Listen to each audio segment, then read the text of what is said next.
SV Search makes it easy to analyze data related to specialized fields and interest areas across 12 languages. It does this by using semantic categories, which are grouped into facets, which are in turn sorted into thematic packages. The basic package is called Essentials, where you can create queries with main subject areas, general context, regions, companies, organizations, persons, and sources. This package is suitable for general queries, when you need to combine a topic with entities like companies, regions, organizations, or people. According to your preference, sort the facets inside a package. If you want to search for a specific category, click the title of the facet and type what you're looking for.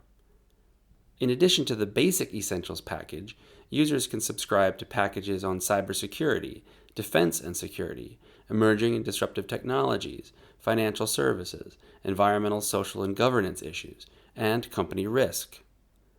If you need more than one package, you can also order your package depending on your priorities. Finally, users can also create and name personalized workspaces, where you can combine and order facets from different packages.